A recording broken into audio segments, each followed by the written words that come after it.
Okay, you're live stream now. Okay, we're live and it's Wednesday, August 2nd. Welcome everybody. I'm not the chair, I'm a staff person, Tori Banford. In a unique position where the chair and the vice chair both completed their work on the board. Sad to see them go, but exciting new start where the group will elect the chair and vice chair at the start of the meeting. So with that said, turn it over to you guys to make nominations.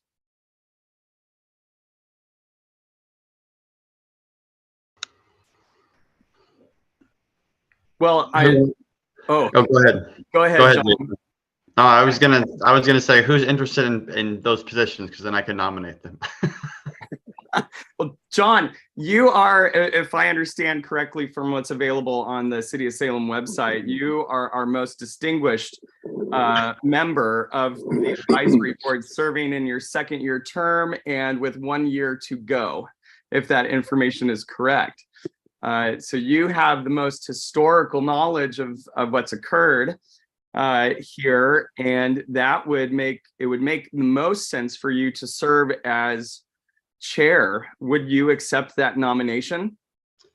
I appreciate that, and I am flattered. I would politely decline, only because I think I do have the experience, although I will say I don't live in the Salem area, and so I don't feel I'm as close to some of the subject matters as other people on the board, since I office out of Portland, even though I run the Goodwill in West Salem.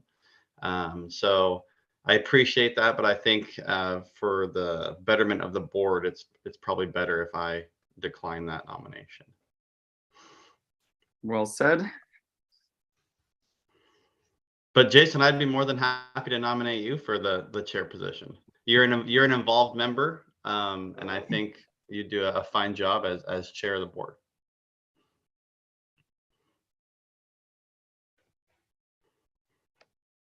I'm going to sit on that for a second. I'll accept the nomination. But I would gladly let anybody else serve in that position.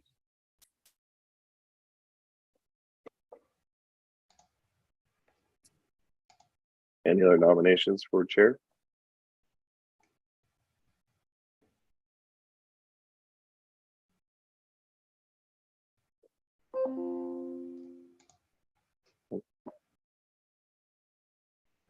Okay, for the record, go ahead and vote. There's been a nomination and acceptance. All those in favor of Jason Stats being the chair, say aye. Aye. Aye. Aye. Turn it over to you, Jason, for the vice chair now. You're the chair. Thanks, Tori. We're gonna thank you for the appointment, everyone. I will remember that you assigned me to this position. No, I'm just kidding. I accepted it. Would anybody like to step up to the plate, nominate themselves, or provide a nomination for someone else?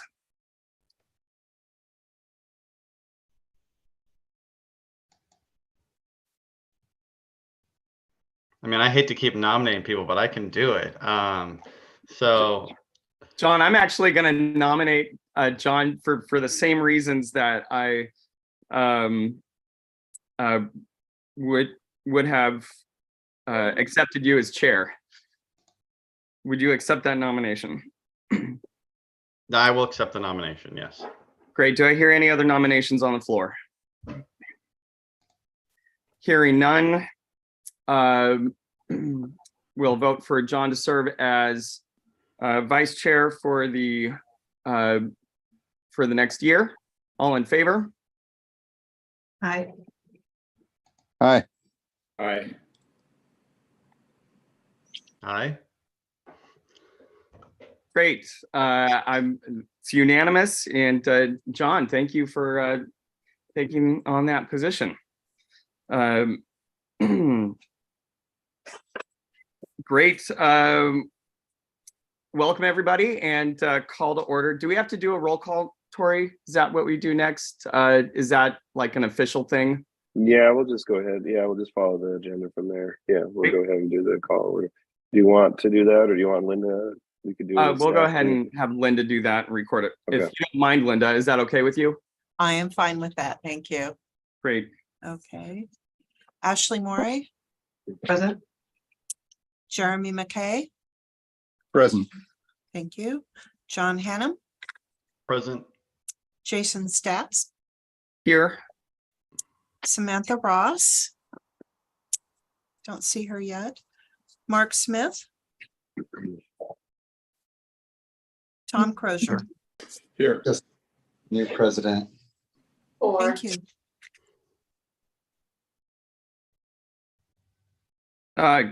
Great. We're going to move on to the approval of the agenda. Do I hear a motion to approve the agenda? I'll move to approve. Great. Second? I'll second that. Great. Any discussion? All in favor? Aye. Aye. Aye. Aye. Great. We'll approve the agenda as is. Moving forward, do we have any public comment today? We haven't received anything by written or email. No. Great. And would does anybody here sitting have any comments?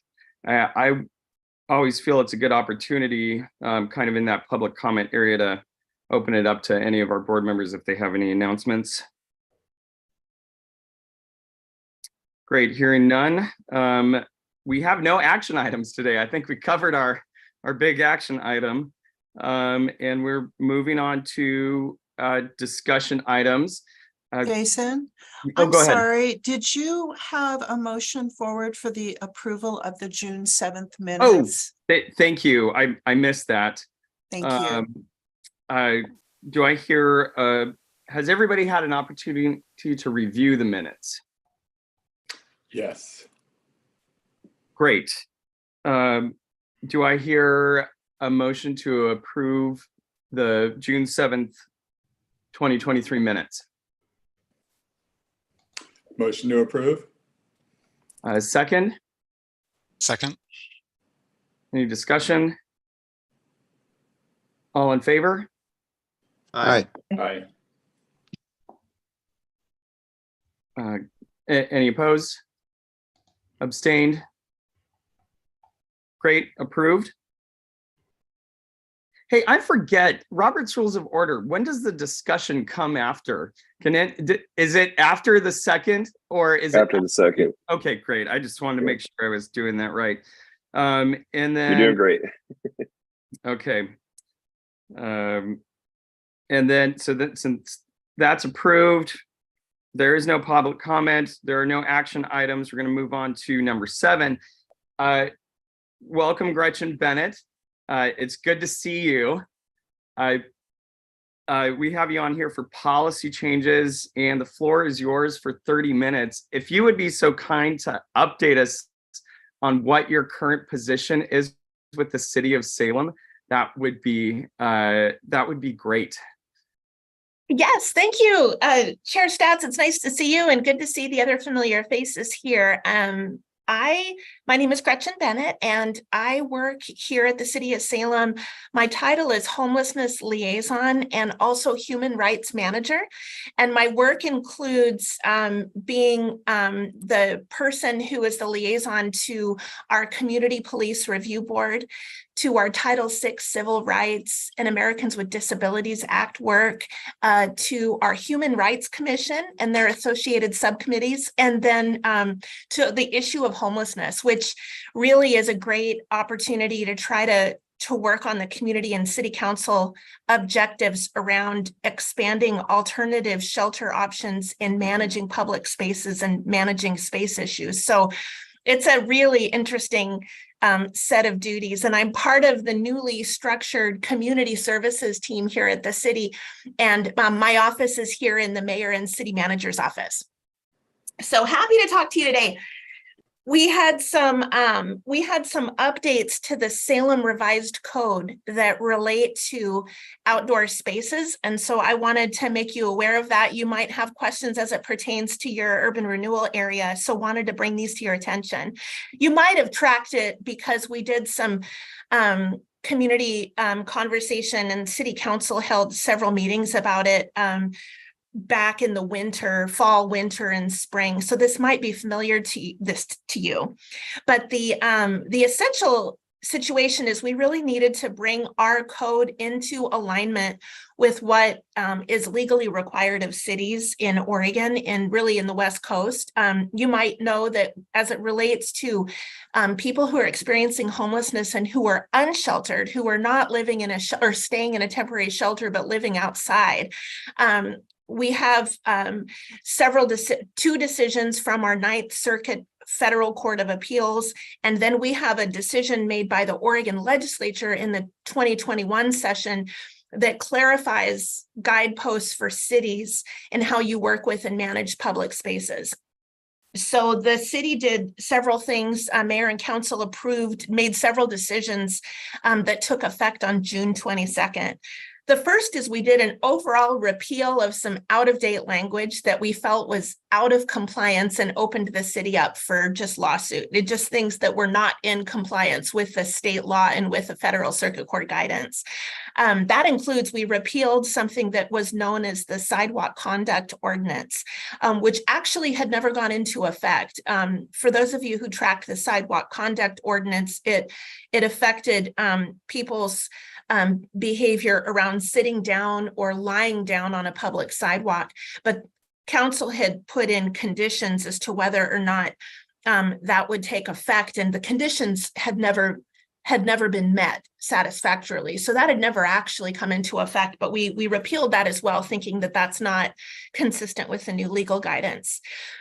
In its place, I think seeking to balance the needs of people experiencing homelessness and the needs of our broader our other community members, our other neighbors, in needing to access and manage spaces that are used by people for walking or, recreating or what have you. We put a series of things into place or reaffirmed some of them.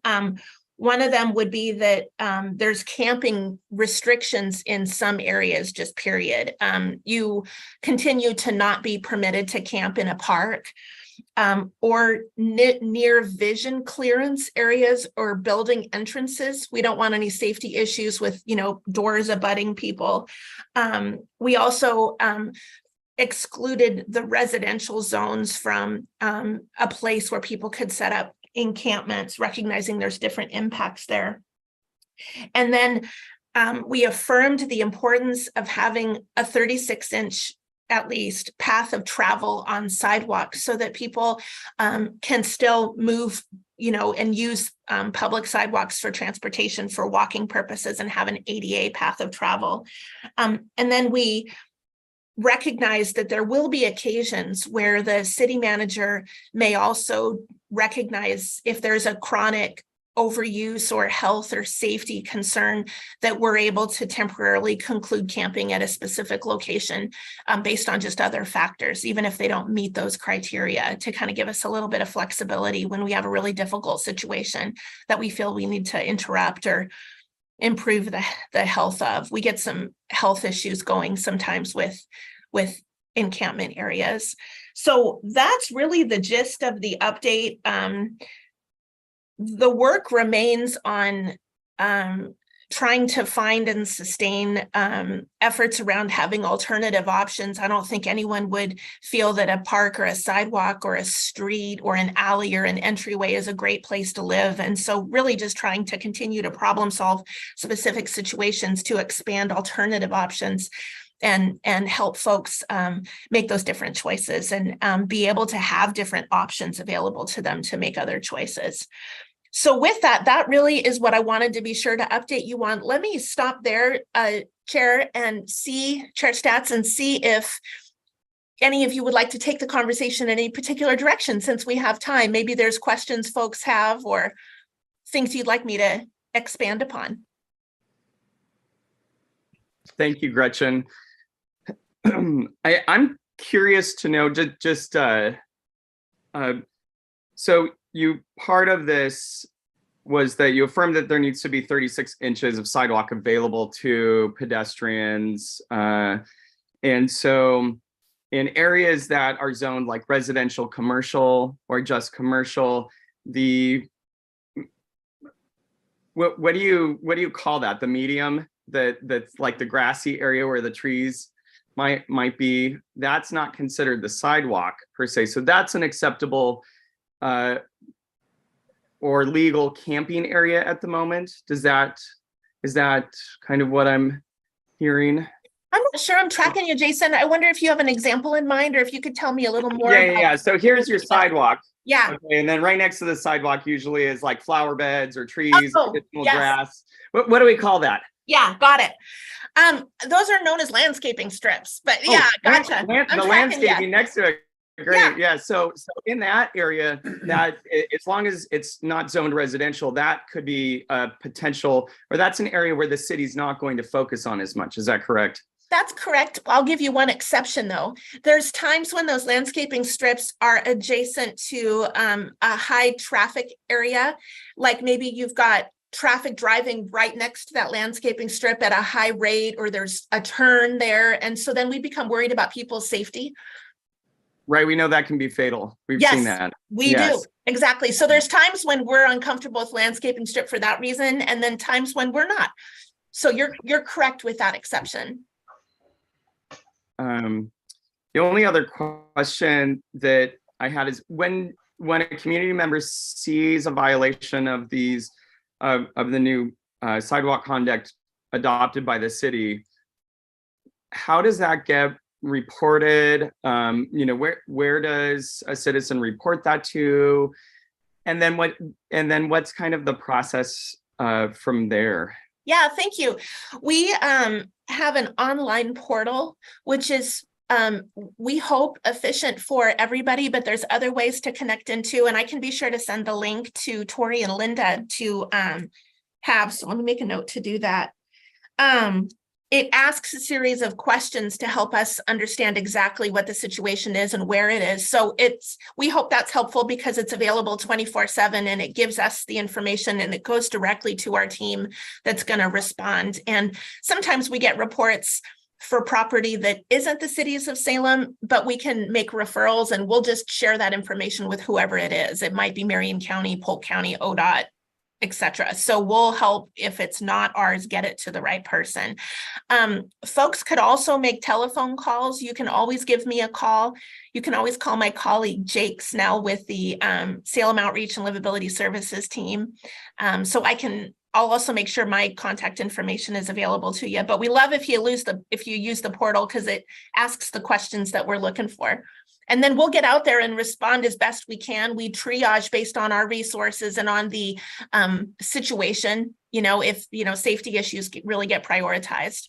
If you've got someone that or in a situation that you think has an immediate safety issue, I would encourage you to think about that like you would think about criminal issues, in that if someone's life is in danger, that could be a 911 call. But if it's pretty time sensitive, you could also try the non-emergency police line if you wanted to talk with someone and you felt that it was a fairly time sensitive concern. We are able to respond to our online portal during the work week, but not on the weekends. So if you've got something that you think is real concerning on the weekend, you might try the police line. Great. Thanks for that information. I think that information is also really important. I have a question too about that. This is Tom. Gretchen, so can you just tell me, like in the West Salem redevelopment area, other than the landscape medians, what are some areas that are then legal to camp in a homeless area? Would it be along, say, the transit corridor, or are there sections of Wallace Marine Park where you can legally camp there? Or are those areas excluded from that under the law? Yeah, thank you. And Tom, we never did actually do the flip, which is to say, here are all of the legal places that you can camp. It's kind of interesting. It's really part of just really trying to encourage people to select alternative options. We didn't want to Yeah, affirm, sure. yeah, if that makes any sense. Yeah. But yeah, technically, if I don't have the zoning map in front of me, but technically I would imagine the Edgewater corridor, the grass space and the sidewalk along Edgewater, in some cases that Edgewater sidewalk is pretty deep. So you could imagine encampments could emerge there, Yeah. and they would technically be they wouldn't violate our code. And Yeah. then we would begin to pay attention to, well, are there other issues that we need to worry about, which is hence that extra occasionally you'll see an encampment, like maybe something appears up along Edgewater in a part of the sidewalk that's pretty deep. So there's a Yeah. path of travel. We would just pay attention to, are we accumulating any like bio waste that's starting to be a health issue, or has Yeah. that been managed okay? Are we having a rise in criminality that's a concern, or has that actually been fine? Have there been no criminal issues? You know, we'll start paying attention to those things and monitoring those things, and may need to conclude camping in those areas too, depending on the behaviors and the situations that emerge. There's no place that's permitted to camp at Wallace Marine Park. You may have been up in the north area, northeast of the softball complex, and we are aware there are people living in Wallace Marine Park, and we've been working on a focused plan to try to make a larger impact at Wallace Marine Park to conclude more camping there. The current plan at Wallace is we're out there just about daily with service providers, with Salem Police Department. We're constantly making referrals, working with people on getting into other options, but there's such a large number, and we're not succeeding in really turning the tide. We'll get people into housing or treatment or shelter, but then more people will move in. And so we're working on a larger plan to reduce or bring down the number of encampments maybe to pre-COVID levels, for example. But that's a really complicated situation up there. But technically, there's not camping allowed at Wallace Marine Park. Okay.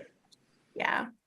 Gretchen, do you know the timing for the response for the SOS team? I know I manage projects in Southeast Salem in the Mill Creek Corporate Center, where for a while there wasn't construction, so there were roads that dead ended, and there were a lot of like RVs and things. And so I know I did the portal thing, and the response rate was great, but I'm not sure, if that's something that's tracked as far as like when someone from the community provides that information and how quickly there's a response.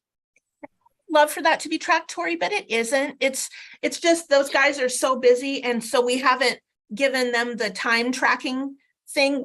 We're actually talking to somebody in the info technology department about, is there a way to automate that so that we can have maybe an efficient way to track that? My experience with it is that it's going to vary tremendously based upon what else is going on and what's coming in. It's a lot like a police CAD, where if we have a lot coming in all at once, we're going to triage based on health and safety concerns. And so an area that's less of a pressure point will go slower than areas that we really need to address. Other times we don't have very many situations going on, and we can immediately get to everything that people are communicating to us. Right now, we have a team that works Monday through Thursday, and that's been amazing for me. I worked prior to having that team, and it was really challenging because we had to basically try to identify people who work on other parts of city work to have them come out and help us with the situation. And now we have a dedicated team that works with this. So it's and it's a Monday through Thursday team.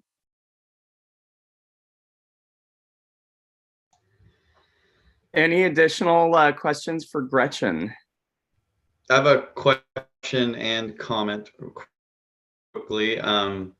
One, Gretchen, it was great to hear that there is a larger plan that you and your team are working on, and at some point, maybe you can come back and share that with the board, because I think we'd all be interested to know what we're looking at from a long-term solution standpoint. And then also, I'm just curious, since you're so close to this situation, what are the conversations that are happening with the city on long-term solutions? I know you're looking at a plan, but what does it look like in other areas of the city where discussions are taking to not just kind of band-aid the problem, but look at like actual structural changes that will help provide a meaningful solution. Thanks, John. I appreciate that. It's a complex answer. And I mean, I was sitting with Mayor Hoy the other day who said, we really want to have more time on preventing and ending homelessness as opposed to just managing all of the impacts from it. So I really appreciate the question and believe Mayor and Council do too. I think it's a multifaceted approach. For example, one of the drivers that I hear and see every day is the need for very, very, very affordable housing. And so there's a number of conversations underway. The governor's office is looking for input from cities on what are some changes that can be made to, to remove impediments to very affordable housing. So that's part of it. I talk with people who maybe their income is somewhere $600 to $800 a month, for example. So really driving down the price point is one part of it. Another part of it is identifying alternative options for people who have severe and persistent mental illness or who have significant public health or disabilities for whom their needs exceed what's available to them in the temporary emergency shelter space. They're not qualifying for assisted living because they don't have a discharge address. And so there's this niche of people that we need to find alternative options for that we really struggle to find solutions with. So there's conversations with health partners around those needs. A few years ago, we weren't very plentiful with non-faith-based organizations. And we know there's a higher prevalence of people experiencing homelessness among LGBTQIA plus communities. And we didn't have many options for people who had pets. It was near impossible to find a shelter option for somebody who had a really intense relationship with a pet, for example, and weren't going to be comfortable so we worked in the past couple of years to expand alternative shelter options so now the micro shelter villages and the navigation center are both places where really virtually anyone can be, and so that's really opened up a number of things. So we're trying to examine, part of the plan is examining the barriers that people are having in getting into temporary shelter, like why isn't everyone going to the Union Gospel Mission, and then trying to solve for those things. So temporary shelter, affordable housing, those are a couple of the spaces where we spend a lot of time. Part of it's improving getting out there and talking to people in a trained and sustained way. We know that if people are specially trained to have conversations with people who've had past trauma, and they can have conversations over time, we can succeed more. Like we'll have people who say, okay, I'm done, I'm ready to come in. And I guess one last part was expanding quick access to substance use treatment programs. It used to be that if you were making a decision to come into treatment, there was a delay in getting you in, and we might lose people. They decide, but then we can't get them in, and then we lose them again. But now with programs like Ideal Options and others that have expanded, we're now virtually always successful in same-day treatment when someone makes the decision to come in and ask for help from substance use. So that's been a huge change in the system lately that we've been working on. So I might be missing other things, but there's our Mid-Willamette Valley Homeless Alliance has a broader strategic plan and a partnership with a national organization that's called Built for Zero. Our community is working towards being built for functional zero, where we can lay in all of these different strategies, working as a region towards the objective of, if someone does fall into homelessness, it should be brief and temporary, and then we have the solutions to quickly respond. So we're on that long-term trajectory. Can I ask just one follow-up question? Sorry, about the affordable housing piece. If we have time, Jason, is that all right? Yeah, I think we have a little bit of time. Go ahead, John. So thank you. So just curious, one thing I'm curious about for affordable housing is that where the government's looking at certain sections to get ownership of, or is there third-party developers that we're working with?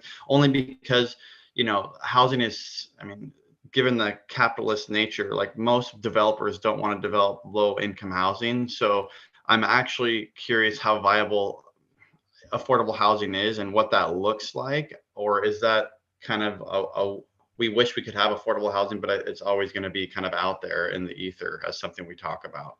John, that's a great question. And I'll tell you what I know, but it's outside my personal expertise area. It's where my other colleagues focus in. But you're right. What I've been told repeatedly is that it doesn't pencil, generally speaking. It doesn't pencil in the private market.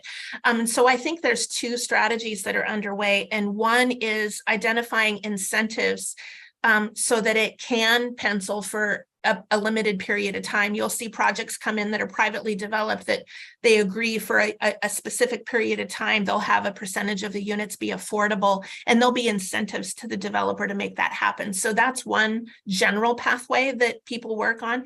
And the other pathway, you're right, is having public organizations build the affordable housing. So one of the most important partners that I work with is our Salem Housing Authority. They just opened something called Yaquina Hall, which for me has been just joyous because like it's what we call supportive housing units. So there's people on site because folks aren't at the place to live independently. And so people came in out of our emergency temporary, out off the streets and parks into temporary emergency shelters, got stabilized, and then out of those temporary emergency shelters into Yaquina Hall.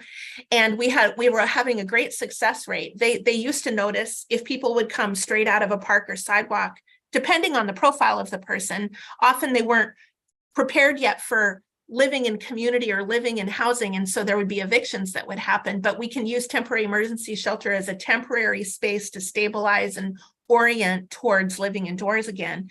Not everybody needs that. I mean, some people can just rapidly be rehoused and have those skills and abilities, but for those who need it, that's been a wonderful example. Salem Housing Authority is also building something called Sequoia Crossing, which is on Broadway Street Northeast that we're really looking forward to.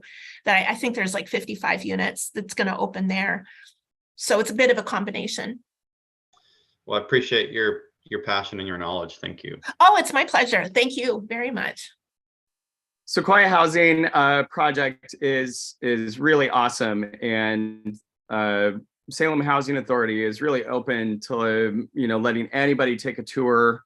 If you're really interested in it, and they're also, what's interesting is they are willing to work with private developers on how to build to meet HUD standards so that the developer can accept vouchers for housing once the development is built, versus using federal dollars, because that's a lot of times where it doesn't pencil out is the record keeping that's required to accept those federal dollars for building. So that's really interesting. Gretchen, I want to ask you one last question. How can this advisory board help you?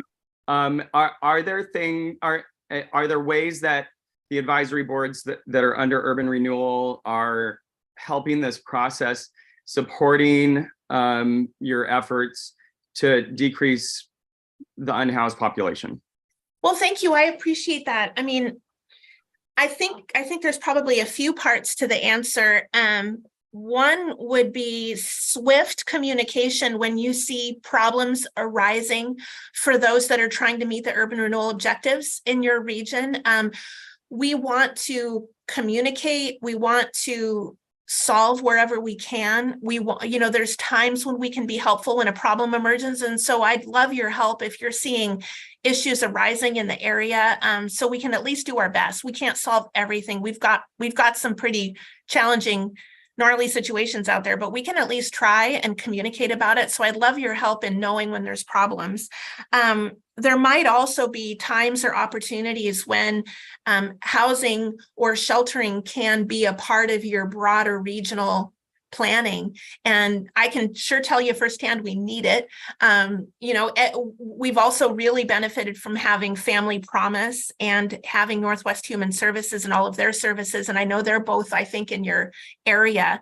And so we've appreciated the ability for those organizations to be there. So I think anytime questions are emerging, to take, like if you're hearing about the possibility of affordable housing or sheltering emerging in the area, to take those conversations carefully, and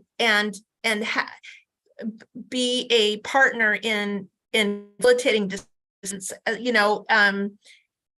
hearing what the concerns or the objections may be of folks, and then trying to have discussion on it. I mean, it may not be that it's a good fit, that could be fair, but we could at least discuss and have the opportunity to have dialogue. I think that would be huge. Another way might be in something I was thinking to John's question earlier about the types of affordable housing, and another pathway that's going on is sort of a variance off the private one, which is private nonprofit partnerships. You see development corporations like Mano a Mano Family Center did a very affordable housing complex for people who are farm workers, for example. And then another example is the United Way has Cottages United right now, which they're developing very, very small cottages earmarked for people who I think are 55 plus years old and who have that real fixed income situation. That's another example of where the private sector is getting involved to try to help fill a niche. And that's another great way to be involved, is looking for opportunities to help in those spaces. Really quickly, if I could add, Jason, just for the group as information. So the Urban Renewal Agency and the Urban Development Department have worked together, city manager's offices, to do what we can in the urban renewal areas. So we have grants in West Salem, downtown, and North Gateway. It's a goal to make affordability possible. So grants can be used in West Salem, for example, if we get a mixed use development or a multifamily development. So the grant can be used there. It's also within the scope of the federal programs. We've also downtown, where there was the old UGM, it's now called Block 50, and they've gone out, made a public notice. So part of that development will include affordability component. Jory is a single property urban renewal area that was specifically targeted for, I'm not sure exactly what the percentage of affordability as far as units are. I think it was like 60%. So that's one. And urban renewal has also been useful in North Gateway area with the Housing Authority, the development of Redwood and Cornerstone.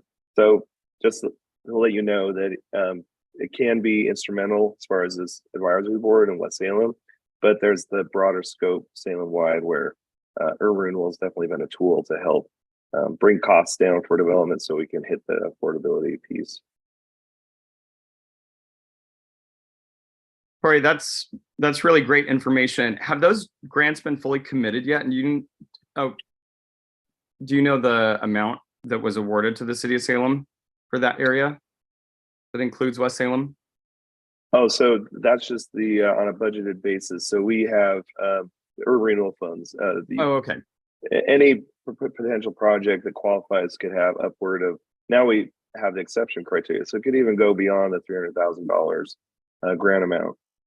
Right now, I have had conversations with some that have entertained the idea of like a mixed use project. Not sure what the affordability component would be, also multifamily, but I haven't seen any that have moved past the point of like discussion. There's just a lot of work that needs to be done up front. So they typically go through pre-application meetings to see if their site will work. They do their own market analysis, due diligence. It hasn't gotten to a point yet where in West Salem, a grant has been applied to a housing that helped with the affordability. I'd love to see it, but it just hasn't gotten to an actual project yet. Great. Thank you for that information. Gretchen, thank you for being here. It's always great to see you. I love the work that you do. And keep working your magic. We'll I know you have a busy day, so if you'd like to excuse yourself, we'll see you next time. Sounds good. Thanks, everybody.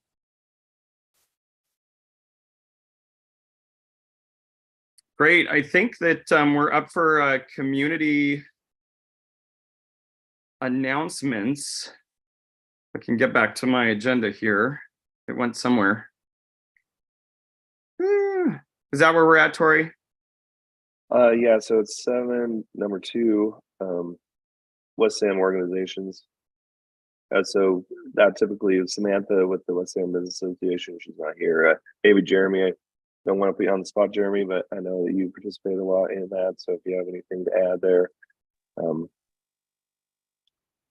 Yeah, I don't have a whole lot to add. I want to say, I think WSBA was last week. Honestly, I've been so over on the Your east new side branch. of town. I haven't really been doing a whole lot on the west side. Yeah, no news to report on that. Great. I'll update a couple items. West Salem Business Association is still meeting fourth Thursdays for lunch at Roth's. This upcoming month for September, I believe, will be at a winery. And West Salem Neighborhood Association, I don't have any updates, but they meet same day that we meet at 6 p.m. at Roth's. So if you want to attend that meeting, that is tonight. And the agenda is posted to the City of Salem website.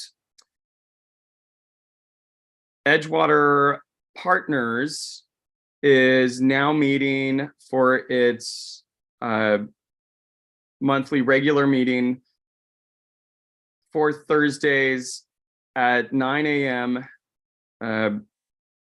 At the Corner Art Gallery and Boutique, which recently opened on Edgewater at the corner of Edgewater and McNary. And they meet in their community creative space. Those would be the only updates that I have. Anybody else? Great, moving along swimmingly. 7.3, next meeting topics.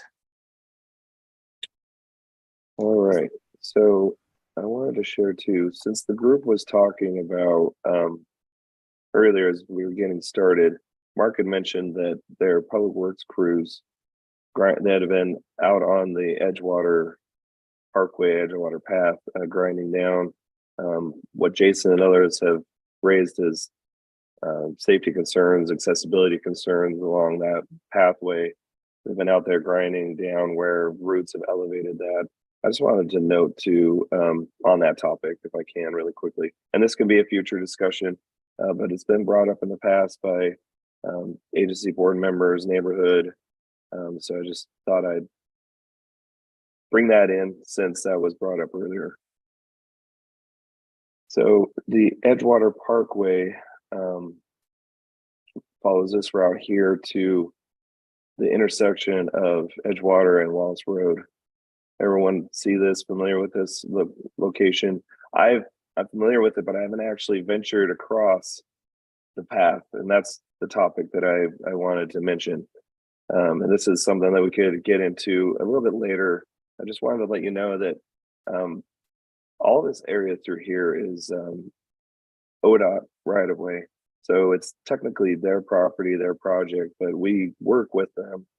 So you can see here with the accessibility improvements that were done last year, completed last year, included in an extension, like they improved I think the width and the paving of this part of the path that goes parallel to the exit ramp from, if you're traveling over the bridge into West Salem from the Marion Street Bridge. This is the ramp that exits down and takes you around the Wallace Road. Well, this path goes parallel to that, and then it goes underneath it. So you have the option, you can either follow it over and take the bridge over, or over the Willamette, or you can go to Musgrave, which most people, there's not really a reason to go to Musgrave. And so as a result, there have been encampments under this area of the bridge. So we've been talking with ODOT. They've been out there to have that cleaned up, I think at the end of July. So if anyone's been out there, you'd probably noticed that they were removed. I'm not sure how quickly they then return to be back there, just because there's just not the traffic to, people just don't go that way. So it's a good shelter for the unhoused that see it as an opportunity to be in the shade and the shelter there. But what's lacking here is this connection to the Union Street Railroad Bridge. So that's what ODOT and we are looking at now, is how can we enhance this area with lighting and safety improvements so it's utilized? But more than that, Musgrave can take you into the Wallace Marine Park if you wanted to follow Musgrave. But the feeling is from neighborhood, agency, others, community at large, it'd be great to be able to have a connection. Now, this is private property. I'm working with our real property services group to discuss this with private property owners as far as like an access easement, be able to get to Union Railroad Bridge access path that take you to the bridge ultimately. So hopefully that connection, if it were a quicker connection, would increase the utility of that path, and as a result of that activity, hopefully keep it in the safety improvements that ODOT might be willing to make through that area under the exit ramp. Hopefully that could be a successful, a safe route. So there's a signalized intersection at Edgewater Wallace where you can avoid a lot of the safety concerns that the exiting traffic on that right dedicated right turn present. You stay to the south of that to avoid it. And it really is a pleasant walk if it were enhanced. So that's a conversation that's happening, and we haven't gotten to a point where, I mean, that would really be the next step, is cost to be able to do that. And then that would go to the agency and to this group to see, you know, this is probably the partnership between ODOT and the city, is how much it could cost. What's the recommendation from this group, and what's the position by the agency? But that's as far as like the conversation that we had earlier, dovetailing into next meeting topics that I don't know that we'll be ready yet for next month, but that's something we can have probably later this year once we get more information. Just wanted to share that with the group.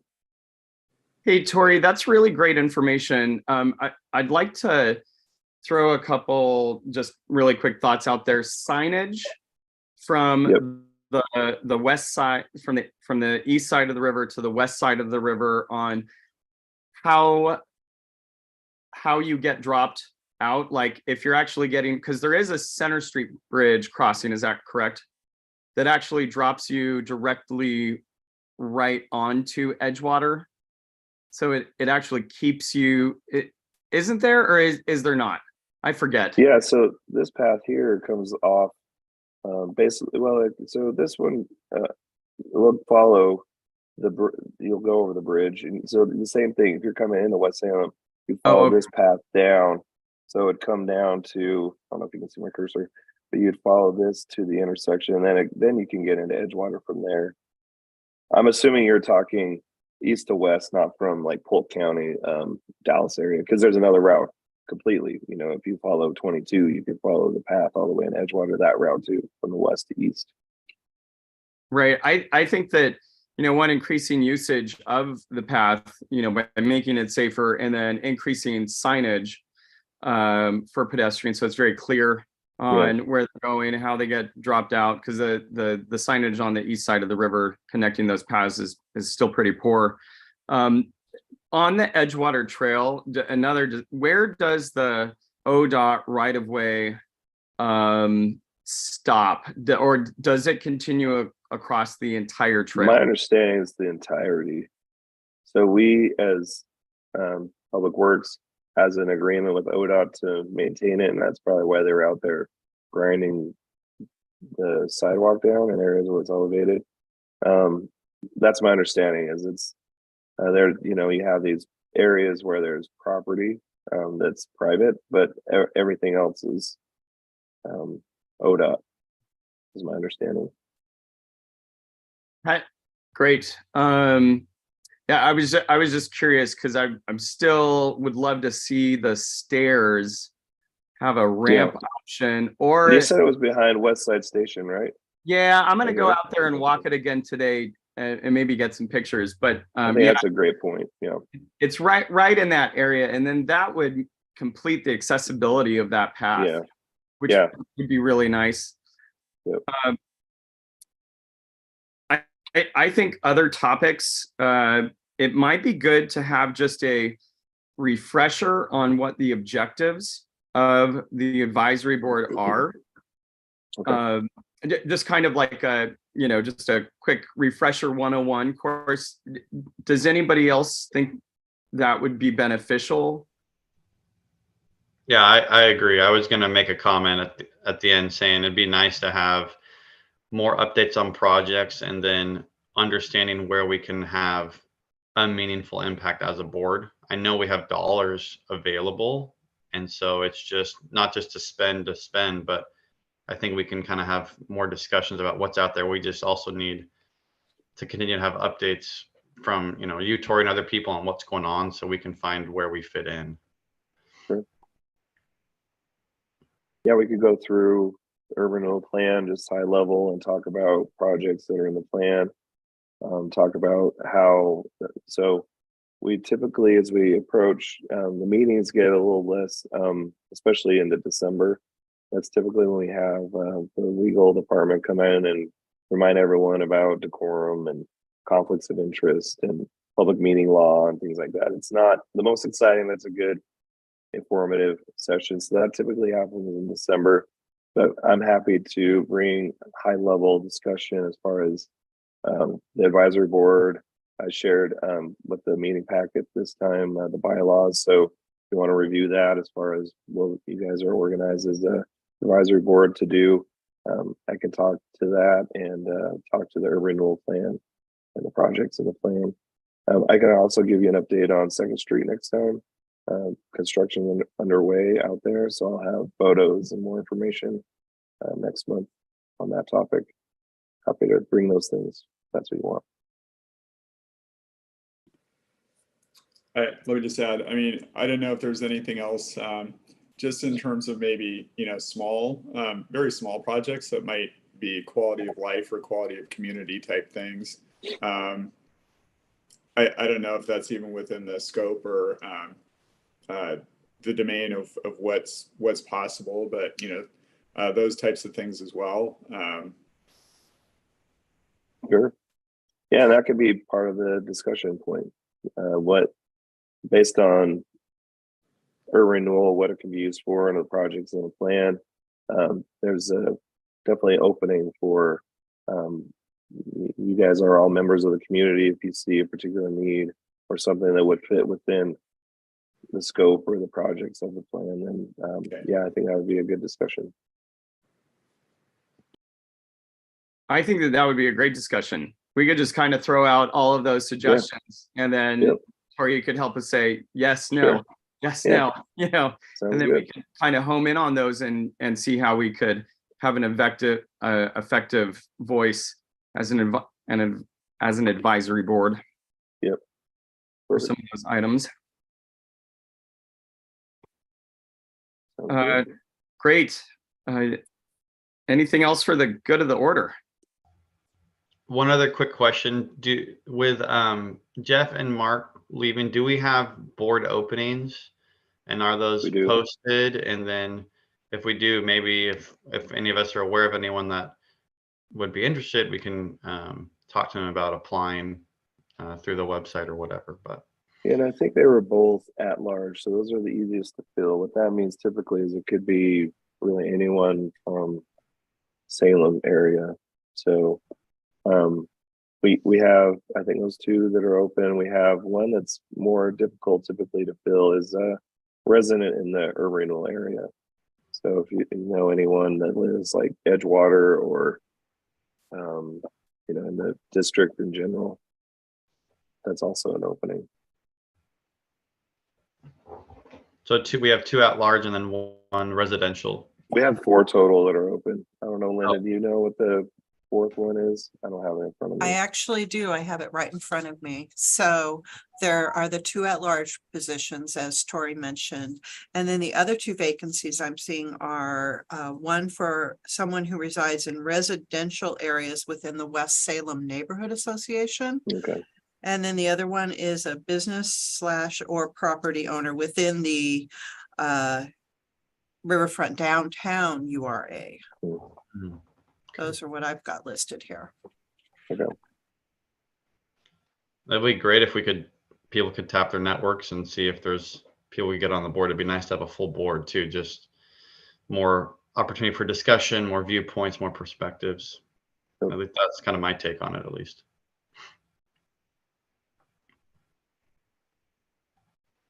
Hey, I have one last question. On the City of Salem website, it shows the members and their terms. I see that there's partial terms. Is that somebody serving a partial term and then going into a 2-year term, or how does that? Yeah, so there was a position that was vacated that had already started. So the benefit to that is they can complete that term and it doesn't start because if you were to apply at the start of a term, you have 2 3-year terms you could be on the board, and then you have to take a year break. So the benefit of filling one that had already started is, you have a year to 2 years or so of additional time that you could be on. So they complete that term essentially of what that previous member started. Okay, because like I'm going to use Tom as an example. Like he's listed as a partial, and term expires 6/23. So that is actually carrying over into a 2-year term, correct? Right, a 3-year, yeah. Okay. Yeah. Great. Yeah, he was just reappointed. Everyone, I think we had 3 that were about to term out. They all sent in emails or let us know, so that the city manager's office know that they wanted to be like on another term. So, Great. All right. Anything else, folks? Motion to adjourn. Second. All right. We've got a first and a second, and all in favor. Aye. Aye.